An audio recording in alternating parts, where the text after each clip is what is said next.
Perkenalkan, nama saya Putri Deswita Nuraini.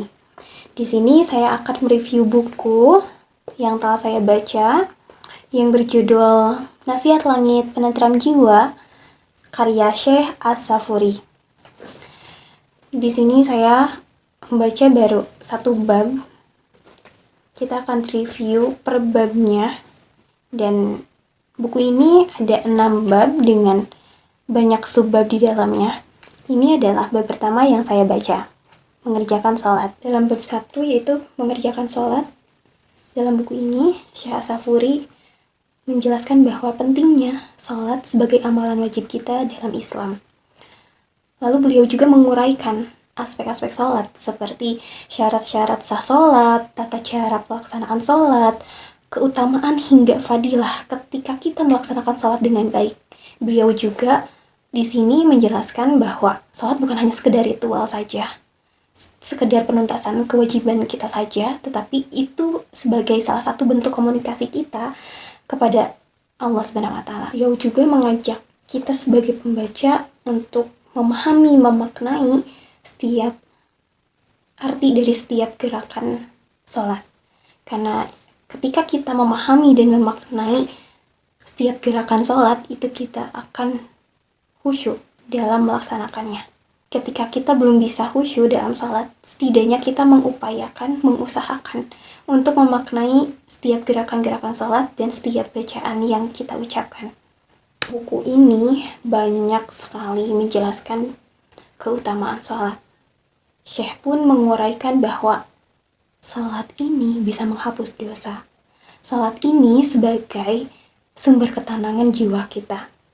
Dan sholat ini bisa menjadi pelantara kita sebagai hamba kepada penciptanya. Syekh juga menyoroti bahwa kita melaksanakan sholat itu diupayakan harus di awal waktu dan dilaksanakan dengan penuh kesadaran.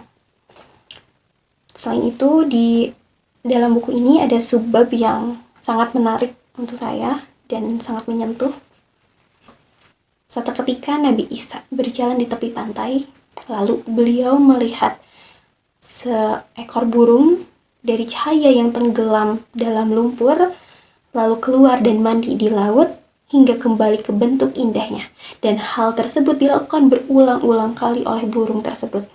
Nabi Isa heran dan malaikat Jibril memberitahu, "Wahai Isa, burung itu diciptakan Allah sebagai perumpamaan bagi orang yang mengerjakan sholat 5 waktu dari umat Muhammad. Lumpur itu seperti dosa-dosa, sedangkan mandi di laut seperti penunaian sholat 5 waktu." Jadi pada intinya, ketika kita mengerjakan sholat pada setiap waktunya, itu Allah gugurkan dosa-dosa kita. Dan setelah kita menunaikan sholat tersebut, mungkin sadar atau tanpa sadar kita melakukan dosa kembali, lalu kita sholat kembali, maka Allah akan gugurkan dosa-dosa tersebut.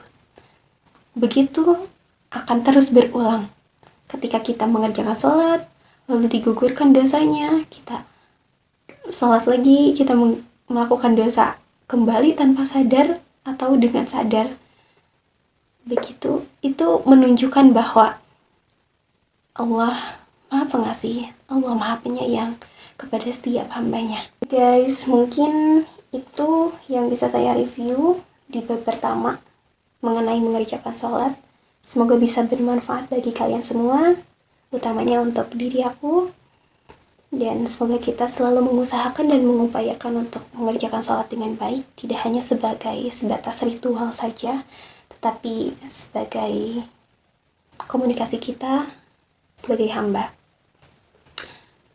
See you guys di review bab 2. Dadah!